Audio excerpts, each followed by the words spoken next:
자, 중국 문제의 폭탄이 흔히들 중국의 그 그림자 금융에 있다고 말하고 있습니다. 자, 그림자 금융이라는 게 뭔가 하면 우리가 기존의 은행이라든지 기존의 증권회사라든지 보험사라든지 저축은행, 대부회사, 캐피탈 이런 것들은 다 눈에 보이는 금융회사지요. 그런데 이런 눈에 보이는 금융회사가 아니라 실제 이 숨어있는 그런 형태의 금융회사들이 있습니다. 그래서 이 일반 금융시장과는 달리 투자 대상 구조가 아주 복잡해서 이게 그림자처럼 투명하게 그 실체가 드러나지 않는 거예요. 그래서 일반 사람들이라면 이 그림자 금융에 대해서 잘 모르죠.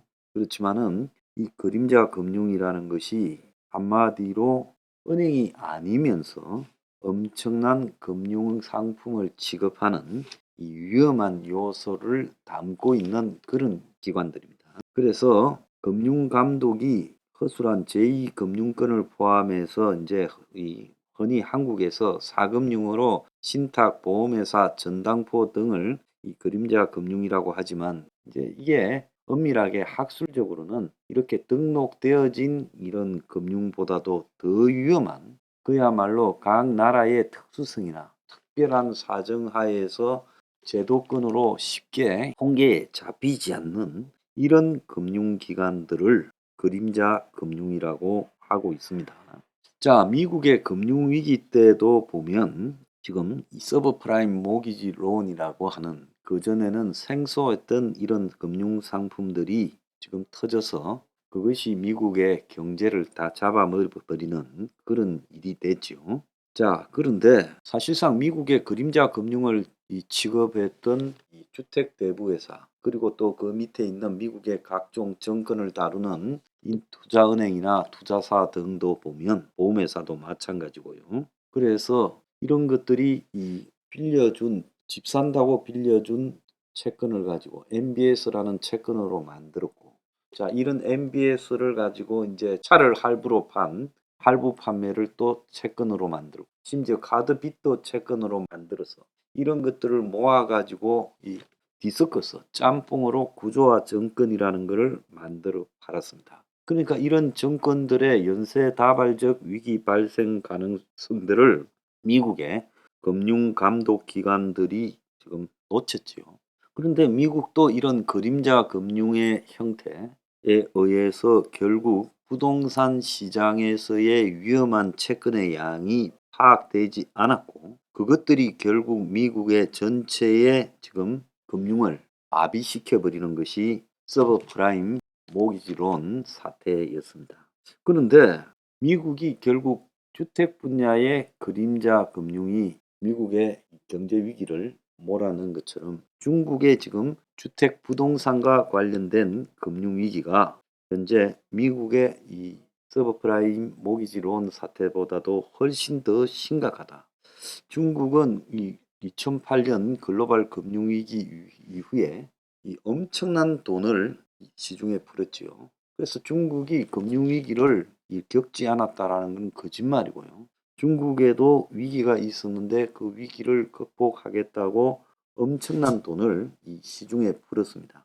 그래서 그것이 가격 거품을 일으켰고 그래서 여기서 이제 수지 맞는 돈 장사를 한 것이 중국의 투자 신탁 회사들이에요. 자, 그래서 이런 중국의 투자 신탁 회사들이 중국의 그림자 금융 역할을 했고 중국의 금융 당국의 규정이 허술한 틈을 타서 고금리로 내걸어서 큰 수익을 얻었지요.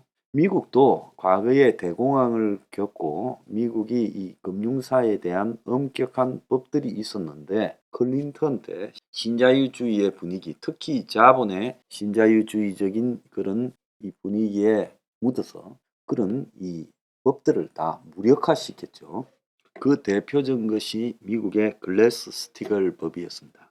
미국이 1933년에 대공황 때 대공황의 원인이 된 이 상업은행에 관한 법률을 이렇게 제안한 의원들 이름을 따서 글래스-스티글 법이라고 불렀습니다. 그래서 서로 다른 금융업종 간의 상호 진출을 거부했어요.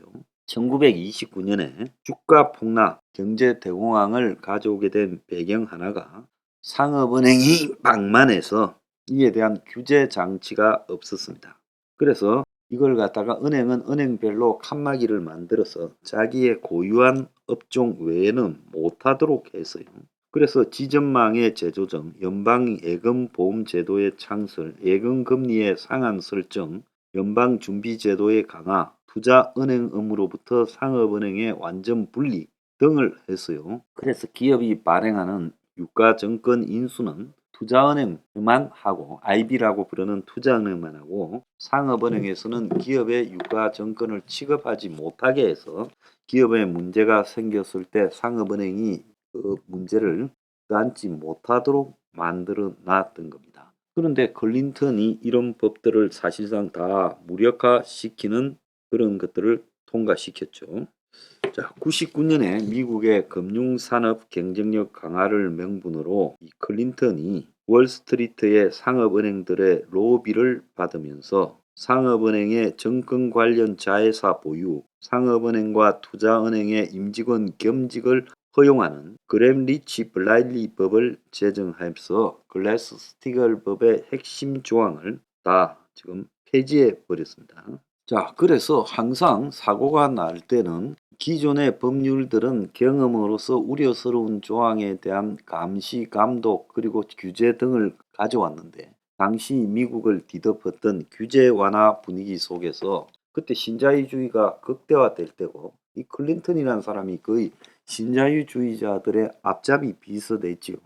자, 그래서 중국은 이 공산당이 저거 멋대로 하니까 세계 금융위기가 생기니까 한마디로 중국이 이 부동산 분야에서 지금 돈을 대거 풀어가지고 위기를 극복하는 역할을 맡겼어요. 국가가 그렇게 했어요. 그러니까 중국이 풀은 돈이 다 부동산으로 들어가서 가격 거품을 일으켰고 이걸 중국 투자 신탁 회사들이 했고 이것이 사실상 그림자 금융이었죠.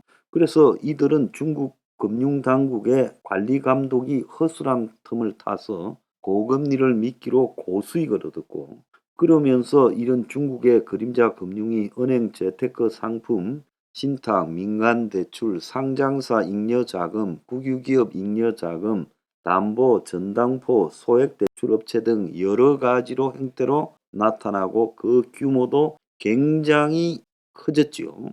자, 그런데 이 국제신용평가기관 무디스에 따르면 중국의 그림자 금융의 규모가 2016년 6월에 무려 58조 위안, 9,860조에 달했고 이게 그때 기준으로 중국 GDP의 82%에 해당이 됐는데 올해 중국의 이 그림자 금융의 규모는 1경 2천조에 달한다라는 이야기가 나왔습니다. 자, 그러면 한국의 그림자 금융은 어느 정도 되느냐? 이 1800조 정도 된다고 이렇게 지금 예측이 되는데 자, 4년 전에 1800조, 현재는 한 2700조 정도 될 거라고 예측이 되고 있습니다. 자, 한국의 그림자 금융 증가세를 이끈 것이요 고위험 상품인데 MMF, RP, ABS 자산 유동화 증권이죠. ABCP 자산 유동화 기업음 이런 것들이 다 그림자 금융의 역할을 하는 것이죠. 자, 이런 그림자 금융 상품은 은행 같으면 예금자와 대출자로 이렇게 나누어지지만 MMF는 투자자, 자산운용사, CP 기업은 기업 등 경로가 복잡해서 그 규모가 얼마인지도 파악하기 어렵고 또 차입해서 투자하는 레버리지 비용도 높아서 1억으로 40억 차입 투자까지도 가능한 거예요. 그래서 한국도 이런 그림자 금융이 한국 경제가 지금 붕괴될 때 내관으로 작용할 가능성이 크지만은 워낙 규모가 방대해서 전모가 파악되지 않고 사전 제재를 해야 되지만 사실상으로 이런 것들은 터지고 난 후에야 알 수 있게 되는 겁니다. 그래서 문제가 터지기 전에 로비할 곳은 다 로비해서 먹는 동안에는 들키지 않고 다 해먹고 터질 때야 수면으로 올라온다. 우리가 사모펀드, 라임이나 옵티머스 그리고 디스커버리 등에서 나타났던 문제가 정확하게 이거예요. 지금 얼기설기 덮어놨지만 터지는 게 아주 지금 많을 거라고 보고 있습니다. 앞으로요. 특히 중국 같은 경우는 각 성마다 이 부동산 관련 금융기구 등이 있는데 이런 것들이 대표적인 지금 중국의 이 그림자 금융에 속한다 이렇게 볼 수 있습니다.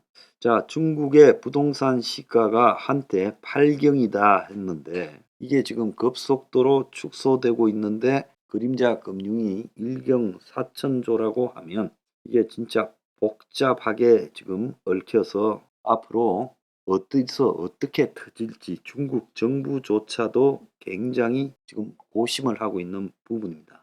그래서 은행보다 현저히 낮은 신용 기준을 적용하고 있기 때문에 터지기가 십상이고요. 이 그림자 금융의 4가지 기준이 복잡한 사업 구조, 여러 사업자 다단계 청위, 그러니까 사업자들이 아까 말씀한 대로 다단계로 구성되어 있어요. 그리고 지나치게 높은 레버리지 차이, 그리고 낮은 투명성과 불완전한 정보 공개고요. 또 상환에 대한 압박이 매우 높다라고 봐야 되고 전념 가능성도 매우 높다라고 봐야 됩니다. 그림자 금융에는요. 위탁대출, 자본투자신탁, 은행 자산관리상품, 정권 자산관리상품, 온라인 P2P 대출, 소액대출, 무허가 기관의 소비자 금융 등이 포함되고 중국 같은 경우에는 중국의 이 성산하에 있는 부동산 금융기구 등이 대표적으로 포함될 수 있다 이렇게 볼 수 있습니다. 그래서 중국 같은 경우에는 지금 이런 이 그림자 금융의 디레버리징, 그러니까 중국 같은 경우는 부동산 관련 그림자 금융의 디레버리징, 그러니까 차입을 줄이려고 지금 애를 쓰고 있습니다만은 자, 이런 것들이 지금 중국의 부동산 회사들 부도가 지금 속출하고 있는 상황이에요. 대부분의 중국의 달러와 채권 1조 달러 정도 되는데 근데 이런 것들이 전부 부동산과 대부분 연관되어 있다는 겁니다. 그래서 중국 정부가 내부의 유동성, 즉 자금의 흐름의 위기가 터지면 이것이 세계로 전이되어 갈 건데요. 이 헝다그룹도 3천억 달러의 이 달러 채권을 이렇게 가지고 있다고 합니다.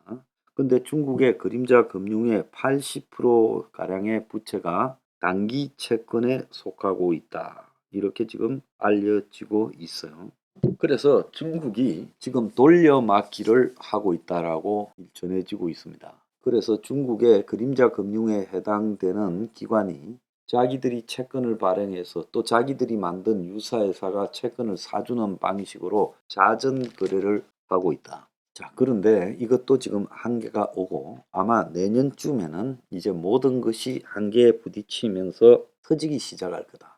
그래서 결국 중국의 그림자 금융 1경 4천조가 터진다면 이것이 아마 중국을 휩쓸어 버리고 또 이와 중국과 금융으로 물려있는 다른 나라들도 휩쓸어 버릴 거다. 1조 달러라면 도대체 얼마입니까? 그러니까 달러 1조 곱하기 1300을 해야 되잖아요. 그럼 이게 도대체 얼마라는 이야기입니까? 엄청난 돈인 거죠. 그래서 중국의 그림자 금융 규모 1경 4천조 이것은 지금 우리가 도대체 이 현실 감각으로 납득이 잘 안 되는 규모라고도 할 수 있습니다. 자, 그래서 이번에 세계 대공황적 위기도 자산 버블의 붕괴, 결국 부동산 가격의 하락, 그리고 또 부동산과 관련된 각종 이 정권 등의 문제 발생, 그리고 그림자 금융기구의 붕괴, 그러면서 이 부도가 현실화되는 것이 시나리오라고 볼 수 있습니다. 중국발 부동산 그림자 금융 붕괴, 자, 멀지 않았습니다. 터질 날이요.